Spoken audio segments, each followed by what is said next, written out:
this is in stark contrast to some of my other experiences as an author. I can remember, it brings to mind when I was just starting out and I had just had my first book published, which was many years ago, in excess of 20 years ago. I was living in Los Angeles at the time, and the publicist for my publisher, she was, you know, real balls out, kind of like, let's get it done. And I was speaking at a journalism conference at Claremont McKenna College, and she said, she asked me what I was doing that weekend. And I said, I'm going to a conference at Claremont McKenna College. And she said, well, we'll set you up with a reading at a bookstore. And I said that I was going to Las Vegas to pick up a TV from my sister. She didn't want the TV, so I thought I was out there. I just drive up to Vegas, pick up the TV. The publicist said, okay, well, we'll set you up with a reading. And as it turned out, the reading was in Temecula. If anybody's been out in Temecula, it's changed a lot since then, but back then it was the place where you stopped to go to the bathroom on your way to go skiing at Big Bear, if you lived in San Diego. So anyway, I go do the thing at Claremont McKenna, and I get done with that, and then I drive, it's a Saturday, I remember, and I drive to Temecula, and the store, as it turns out, it shows you how long ago it was a B. Dalton Books. And I walk into the store, I'm supposed to be there at like 2 o'clock or whatever, and I go up to there's nobody in the store. I go up to the manager, and there's a kid kind of running the cashier, and the cash register, and I said, hey, I'm David Freed, I guess I'm here for 2 o'clock reading and signing. He goes, oh, it's great to have you. We're really excited about this. He takes me back to a table that has stacked with my books on it with a little name tag that says David Freed. And he goes, here, we'll get started at 2 o'clock and make yourself at home. If you want to walk around, that's fine. So I sit down behind this table, and on the loudspeaker, I hear this, welcome to B. Dalton Books, where at 2 o'clock we'll have David Freed, you're our speaker, and there's nobody in the store. It's just me and this guy. And so, 15 minutes, 2 rolls around, welcome to B. Dalton, in 15 minutes we'll be starting. And so 2 o'clock rolls around, literally there's no one else in the store except this employee and myself, and I'm sitting there at the table, not really clear what I'm supposed to do, and eventually this guy walks into the store, and I remember him very vividly. He was kind of a heavy-set guy had a t-shirt on and kind of a leather vest and kind of one of those old Billy Jack leather hats, if you remember what those look like, and he walked around through the stacks and looking at books, kind of picking them up casually, putting them back down, and then he would and as he was kind of wending his way toward me, I felt like I was kind of fishing, waiting for the fish to come by. And so he finally kind of comes over to where I'm sitting, and he stands over me. I'm sitting behind this table, and he picks up my book, and he goes just like this. He goes, not a word, picks up the book.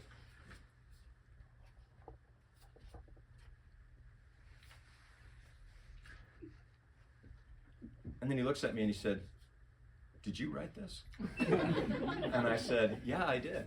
And he said, uh-huh. And then he just put the book back down on the stack and walked away. So thank you for coming, because not Temecula. As Mike pointed out, with that very gracious introduction, I haven't been back for one of these for a while. I have my 7th book out in this series, and it's the first 6 books. The last one was published, I think, 6 or 7 years ago, and I was sitting today thinking about where did those 6 or 7 years go that would explain why there is such a gap between my number 6 and my number 7, and I don't really have a really good answer for that. I was screwing around a lot, and I was teaching, and I'm flying my airplane, and just generally playing with my grandchildren and things of that nature. So anyway, 7th book is out, same protagonist from book to book, and you don't have to read number 1 to understand number 7 if you're at all interested. And so what I thought I would do tonight is I would read 6 or 7 chapters from that first book, just so that you get a flavor for what we're talking about. No, I'm not going to read 6 or 7. I'm going to read the introduction to the book, the beginning of the book, which spans no more than a few hundred words, and which we in writing like to call the hook, to try to get you interested in the book.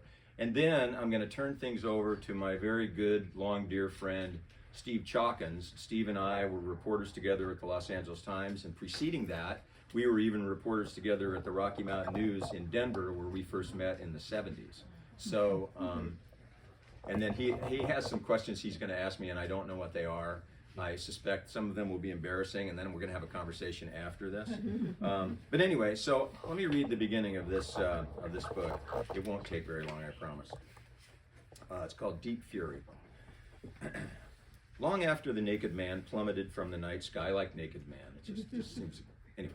Long after the naked man plummeted from the night sky and exploded like a bomb through the roof of Walt and Lena Rizzo's double-wide mobile home in the Sun Country RV trailer park, Walt couldn't decide if it was the dog or divine providence that had saved his wife's life.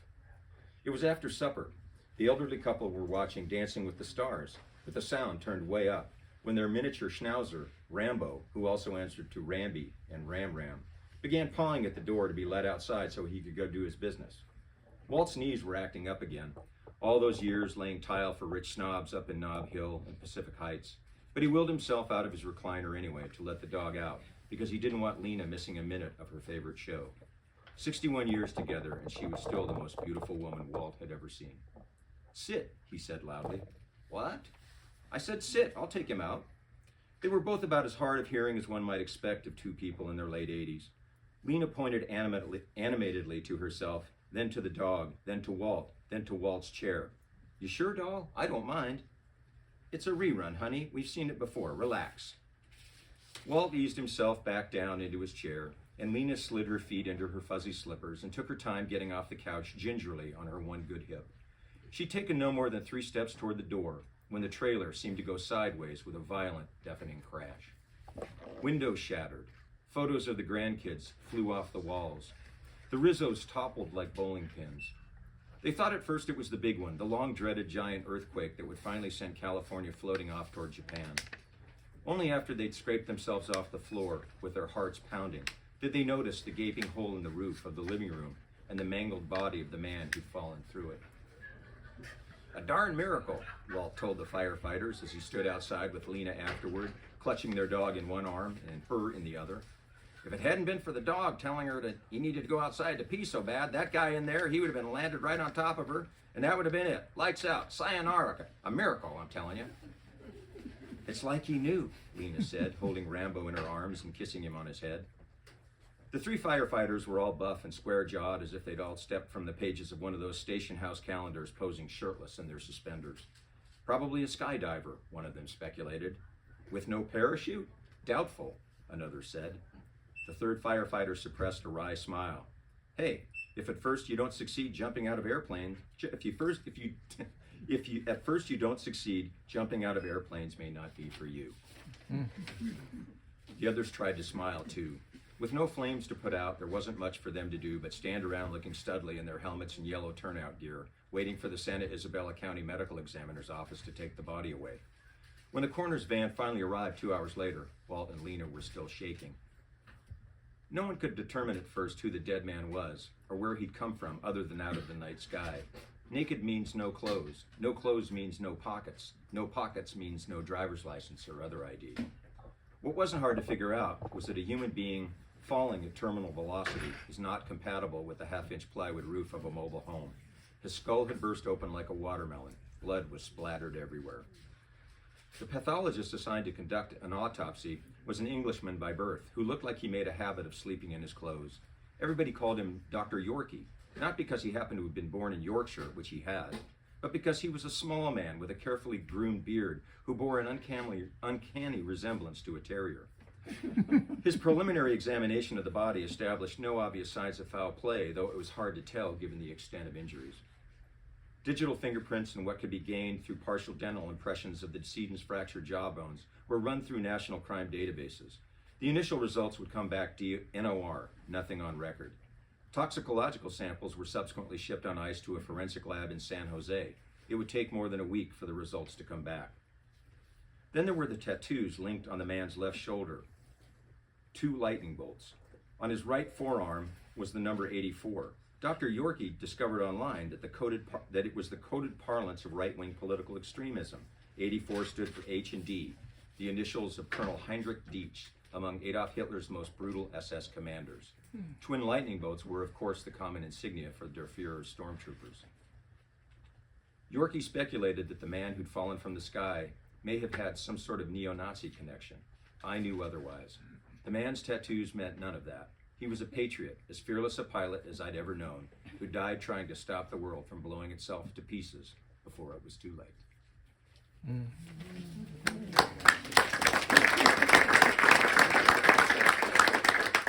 All right. Okay. Steve, okay. do you have questions for me? I do. Oh, no. I do. First of all, that was a really nice reading, and it was a great scene. Thank you. We should realize, everybody, that the man who fell through the roof was very close to Cordell Logan, the narrator, and Cordell had been around, and he knew there was something wrong with this scene of his friend falling through the roof. And the whole rest of the book is about what caused this death. David, as a serious novelist, how much time do you spend playing with the dog? Yeah, that is an excellent question. I would say not enough as far as he's concerned, and on some days not enough as far as I'm concerned. And what about time torturing yourself at the keyboard? How often do I do that? Do you do that a lot? Torturing myself? Is it torture? It is torture. It is torture. Yeah. Well, it's funny that it's torture because your books are so much fun. Well, I appreciate you saying that. You know, it's hard being funny. It's hard being funny in print. I don't know. You know, my wife might disagree, but I, you know, to try to. Humor is a very subjective thing, and it's like, you know, and I constantly weigh each line, thinking, oh God, is this too on the nose? Is it too obscure? Is it you know, too risque? Is it not risque enough?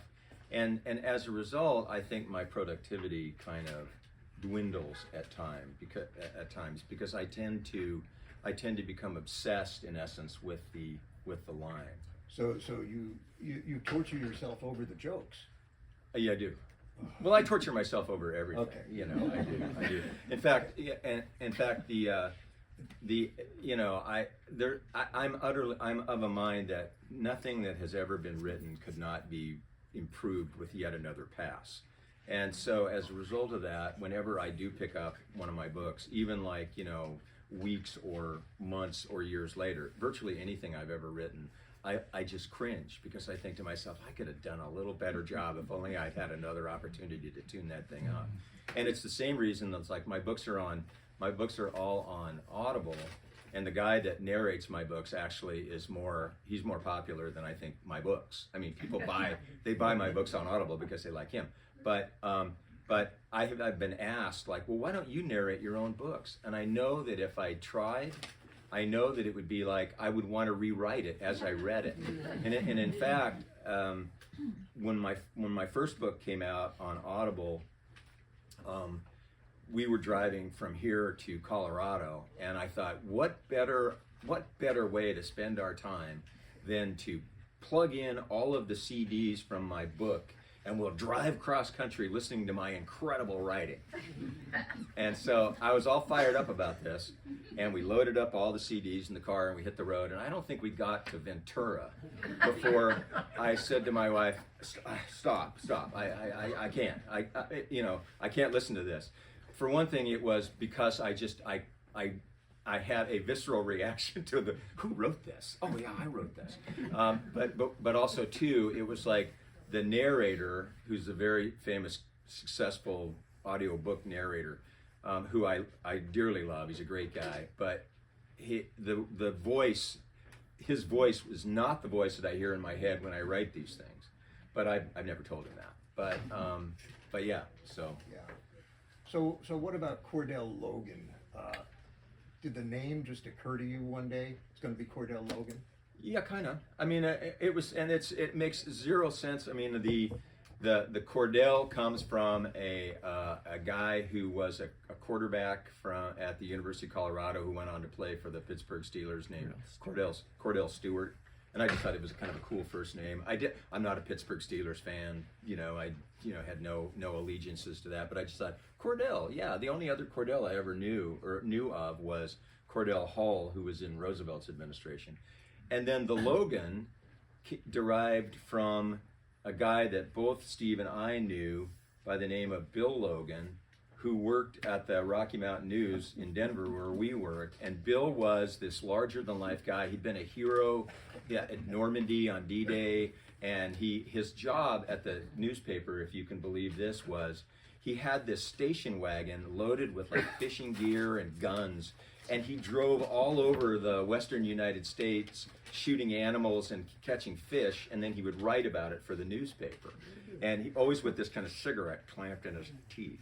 And he was just a really funny guy, and we shared, we worked in the same pod, which was like 4 desks crammed together. And when he was in the newsroom writing his stories after these forays into the wilderness, we would get together, and he always made me laugh. And I just thought, oh, I didn't know that it was named after Bill Logan. Yeah. I remember seeing Bill Logan. I was coming back from lunch one afternoon, coming back to the Rocky Mountain News in downtown Denver, which was a 2-story squat building, but it was very across obvious. the street from the U.S. Mint. That's right across from the Mint. And Bill Logan was up on the roof of the building with some new fishing gear that he was trying out. He was just lowering his line over West Colfax Avenue. Well, my favorite Bill Logan story was briefly in my life I was kind of interested in duck hunting, and I mentioned this to Logan, and Logan said, I got a shotgun you might be interested in. And so we went down to his station wagon, which was parked on this one-way street right in front of the building on the side of, well, I can't remember the name of the street, but Delaware Street, thank you. And so we go down, it's a summer day, we go down, and Bill Logan has got this shotgun, and it's disassembled, and he puts the barrel into the receiver, and he says, "Here, take a look at this." So we're in downtown Denver. It's a busy, big city, and I'm sitting there doing, well, okay, I'll think about it. And so I give Logan back the shotgun, and he goes to try to twist the barrel out of the receiver, and it jams. And I don't know whether it was because it was hot and the steel was hot or whatever, but he's trying it, and he says, "You try it." And I can't get the barrel off, and so it's unloaded. But so then he says, "Well, maybe if I pull on one end, you pull on the other." So he grabs the barrel and I grab the stock, and we're pulling on this shotgun in downtown Denver, and all of a sudden down the wrong way on a one-way street comes this unmarked police car screaming like about 1,000 miles an hour. And these two detectives jump out of their car reaching for their guns. And then one of the guys goes, because all they see are 2 guys fighting over a shotgun. And then one of the guys goes, "Oh, it's just you, Logan." And so, anyway. So, okay, the question on everyone's mind: what did you do for the CIA? Well, I mostly I trained spies how to be better spies.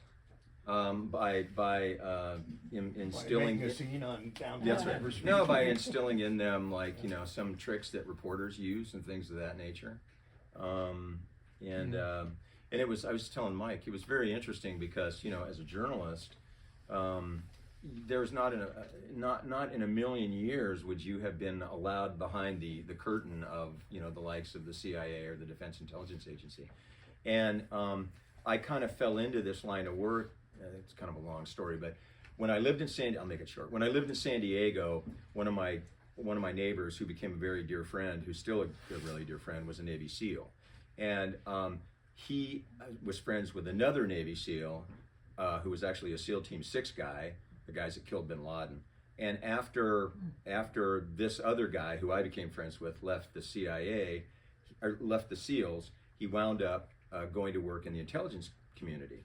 And he was involved in a project, which I can't get into, but it was, he was deep into this project, and then he was diagnosed with colon cancer. And he calls me up one day and he says, "Hey, I can't complete this project. Would you be interested in, stepping in for me?" And the next thing you know, I got an interim clearance, and I was working for the CIA.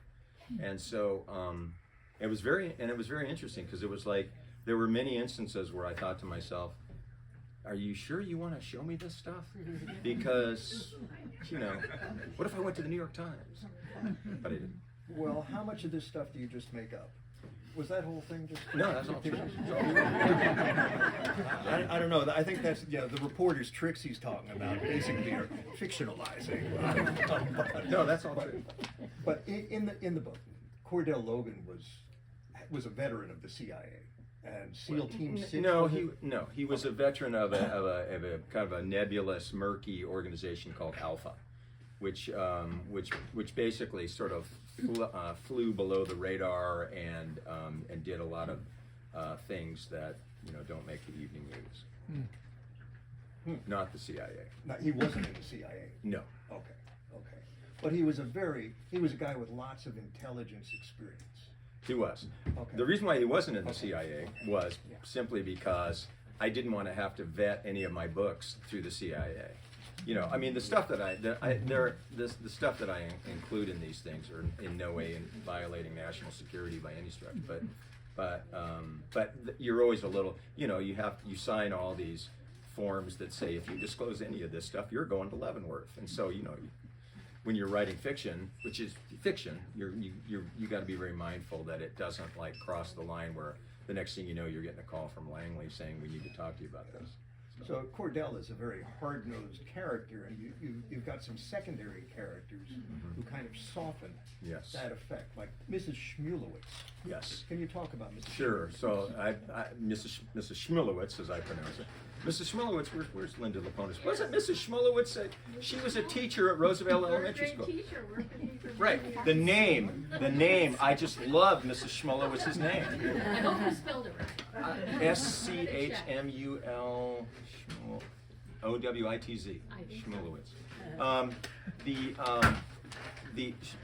My Cordell Logan lives in a place called Rancho Bonito, which looks suspiciously like Santa Barbara, and he is a struggling flight instructor and flies a ratty old Cessna 172, and the only place he can afford to live is a converted garage apartment that is rented to him by a woman who is a retired junior high school PE teacher from Bensonhurst, Brooklyn, New York, named Mrs. Schmulewitz, who's vaguely somewhere in the neighborhood of 170.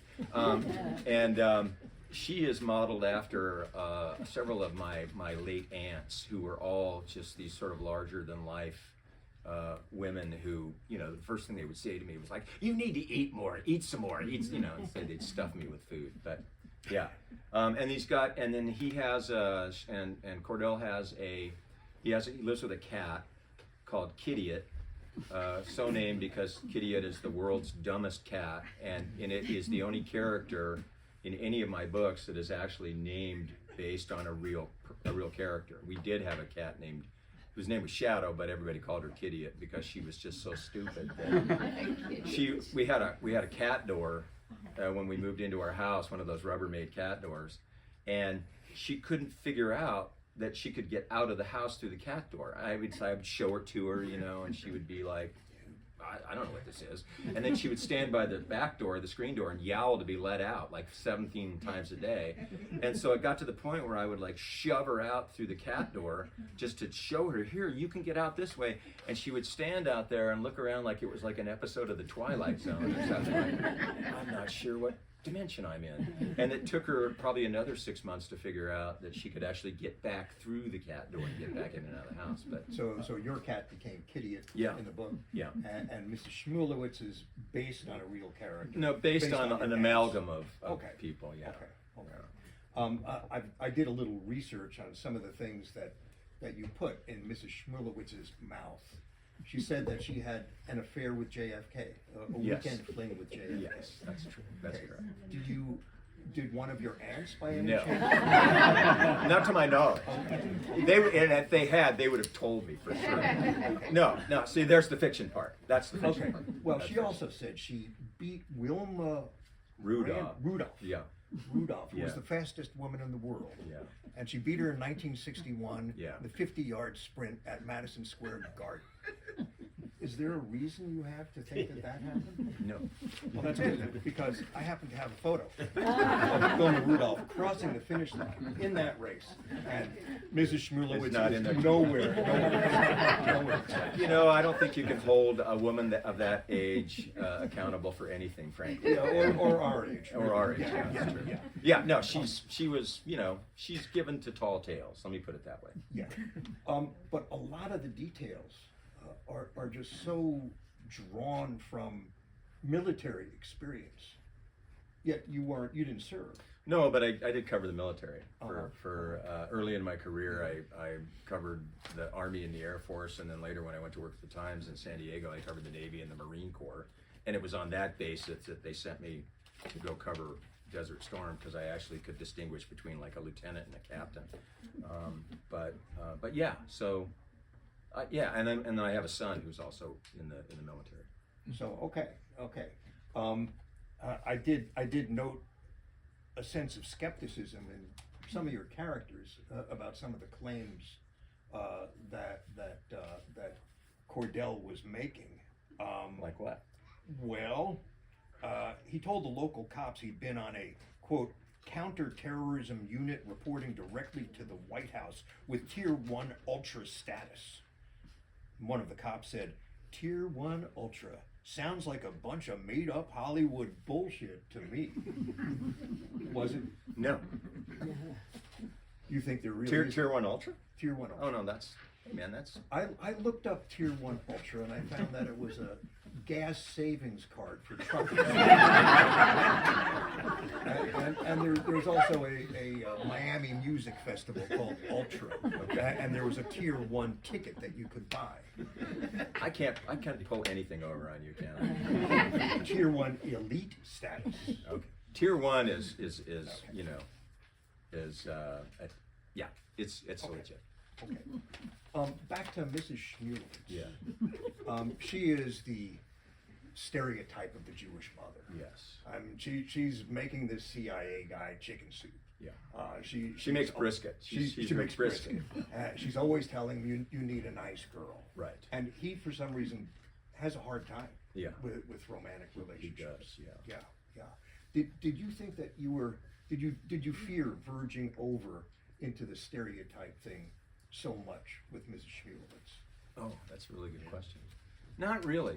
I mean, the sort of the genesis of the first book was I had read like a bunch of Robert B. Parker, if anybody knows who that is, and I thought to who's like considered one of the great icons in the world of crime fiction, and I thought, how hard can this be? It's kind of famous last words. And I realized that what I needed to do was I needed to, I needed an angle. I needed a shtick. I needed to make my stuff different from everybody else's. What could that be? And so, I'm a firm believer in the school of write what you know. So, I mean, I know about the military, I know about aviation, I know about the intelligence community. And I incorporated all those elements into this protagonist. As far as Mrs. Shmulewitz is concerned, I just thought it would be I don't have any sort of like profound, answer to the question other than I just wanted to pay some homage to these women that were, that I loved and who, were all in their own ways, unique and wonderful. Okay. Now, Cordell is also an aspiring Buddhist. Yeah. Are you an aspiring I am. Buddhist? I did not know Yeah, that. I am. Oh, okay. Yeah. Okay. But I'm a what do they call it? A Jack Buddhist, I guess you would say. I mean, I'm kind of like, I'm just looking for some.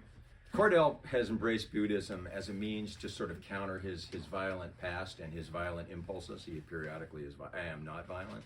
I do not have a violent past, but I just thought that sort of the juxtaposition of trying to find some peace through some exploration of one of the world's great religions as a means to counter your instincts would make for good material.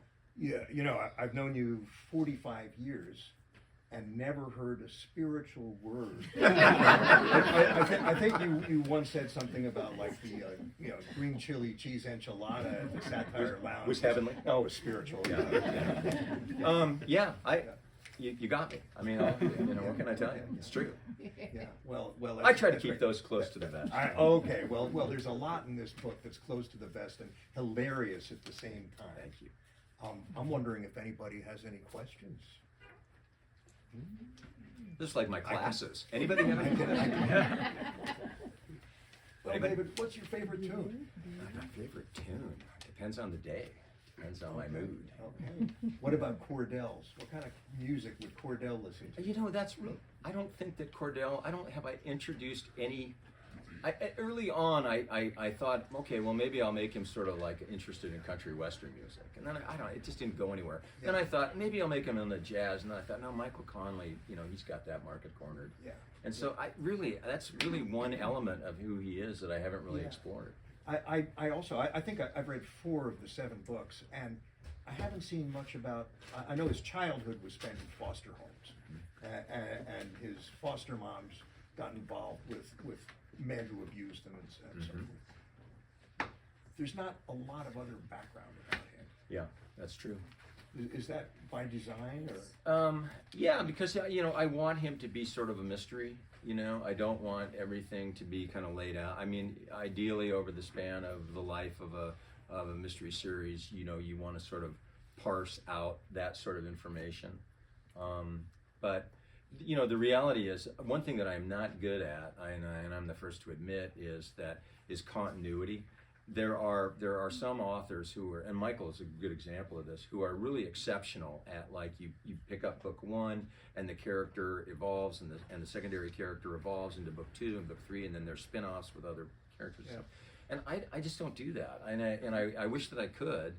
I think my ambition is when I write one of these things, it's with the intent of providing somebody an opportunity to just sort of forget their problems for a while and sort of embrace Cordell's. And so and I don't want them to have to go back to graduate school to try to understand, okay, now this person is this and that person is that. So that's, in that regard, it's all sort of intentional. I want the books to be related in essence, but to be standalone in essence. Yeah. If that makes any sense. Well, and you don't need to read the first 6 to understand number 7. He does stand alone. Interestingly enough, you learn a lot about his background in number 8, which I just got done, which I just finished like 2 days ago and shipped off to my agent. And the interesting thing about that was a lot of the, not a lot, but a fair part of the story takes place in Malibu. And in the Palisades, and when the fires came through, I realized, these references that I have to, like, the Rio Inn, for example, where to go eat fish and stuff. Those are all gone; they're burned up, and so I had to go back through the manuscript. It's now that action that did take place along PCH and in Malibu and the Palisades, that now takes place in the Hollywood Hills. So, and I hope those don't burn out before the book comes out. Yeah. Well, yes, Jane. I have a question. Yes, Jane Hulse. I'm always interested in the writer's process, and so I'm wondering, do you plot everything out extensively before you start writing? Do you get up at dawn and write, or do you write at 3 in the morning, or how does it work? Yeah, I am an outliner, and not I don't fly by the seat of my pants, because I have found that when I do that, I quickly write myself down blind alleys and dead ends, and I have no idea how to get out of them. So I like to have a map in front of me. But that said, so what I'll do is I will know where the ending is. I'll know where the middle of the story is. I'll know how the story begins, and then on that skeletal basis, I'll start to kind of add meat to the bones. I'll think, okay, this would make a good scene. This would make a good scene, and then I will construct, in essence, the story. And then what I try to do is I try to be very detailed at the beginning of the story. Like it's sort of like an offensive coordinator in football coordinating the first plays of the game just to kind of establish the rhythm of the game. And then what will happen is I'll tell myself I want to do such a definitive outline that I will not run into any roadblocks along the way. It'll just go so smoothly. I'll be able to write this thing in 3 weeks. And then what happens is I get excited about the idea, and then I dive into it only to discover about page 50 that, oh man, this is not working. I got to figure out something else. And my wife will attest that almost always about midway through the manuscript, I call it the horse latitudes, where all of a sudden the wind just comes out of your sails, and you're like, I don't really know what to do. This was the worst thing I've ever written in my life, you know. And then somehow you regain, you know, some momentum, and you kind of carry it through to the day. As for my process, as far as writing, I used to be really, really dogmatic about it. I would get up like sometimes at 3 a.m. When I worked for the Los Angeles Times and I was trying to be a screenwriter, I'd get up at 3 a.m. virtually every day, and I would write for 2 or 3 hours. Then maybe I'd go for a run or I'd go work out. And then the kids would get up and I'd help them get ready for school, and then I'd go to the newspaper and put in my 12 hours a day there. And I did that for like 2 or 3 years, and before I ultimately segued into screenwriting. But these days, I'm not nearly as energetic. I don't, you know, I try to embrace that Hemingway, one of Hemingway's rules of writing, where at the end of the day, you know, leave that one thread unwoven so that you can pick up the thread the next day. But when I'm deep into a project, a writing project, I will start my day about like 9 o'clock, and I'll break for lunch for maybe half an hour, and I'll probably write till 4 or 5. And you know, I'm not one of these people that just figure, okay, well, I've written 300 words today, that's good. I mean, I really, to me, it's like, there was a great writer who was married to, John Gregory Dunn. Who was he married to? Joan Didion. Joan Didion, thank you. And he wrote a book about writing, which I thought was very seminal. And basically, he equated writing to basically working in an oil field and laying pipe. You know, you take one length of pipe and you stick it on the end of another length of pipe, and then you stick that on the other length of pipe, and then and before you know it, it goes from the wellhead to the wherever oil goes, and that's the end of the analogy. And but the point being is that, like, I think, you know, I teach creative writing, and what I've found is that a lot of people who take these classes, they're all looking for this sort of magic bullet. They all want to find some way that's going to make the process easier. And the reality is that it is not easy. I mean, writing is easy. Writing well, I think, is super hard. But at the end of the day, it's a job, and you're producing product. There's nothing mystical about it, in my view. It's a job, and if you don't approach it as such, you're going to find every excuse in the world to go do stuff other than write. So I should point out that the woman who asked the question is herself a novelist. A novelist, and the former city editor of the Santa Barbara News Press when it was good, and who left under duress, I believe. Yes. And his wife. And my wife. And Jane is coming out. Jane Hulse is coming out with her second novel in a couple of months about the Revolutionary War. So, I think that might be a good process. Yes. So what was the impetus to write your first novel? What was the what? Impetus. To write the first. What compelled me to? Yes.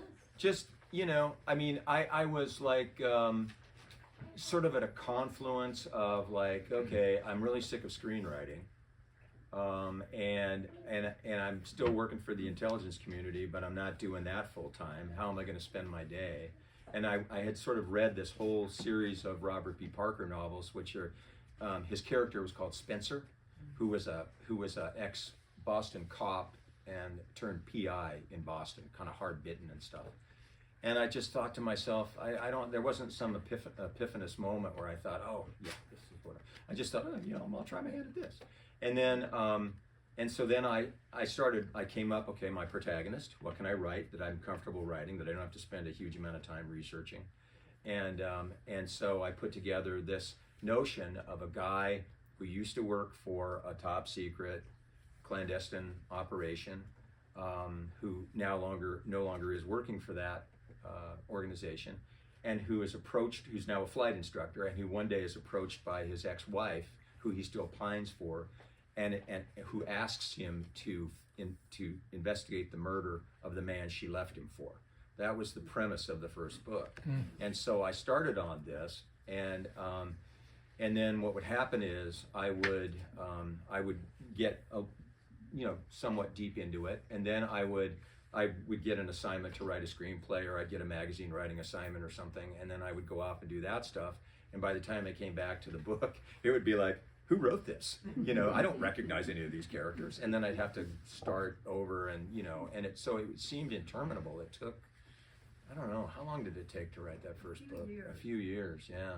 And then the interesting thing was by this point I had written a proposal for a nonfiction book about gratitude, because I was really dissatisfied with my life as far as screenwriting and stuff.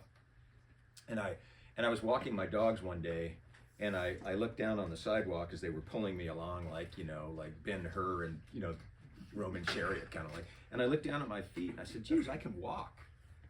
I have the capacity to walk. I should be grateful for that and not bitching about stuff that's going on in Hollywood."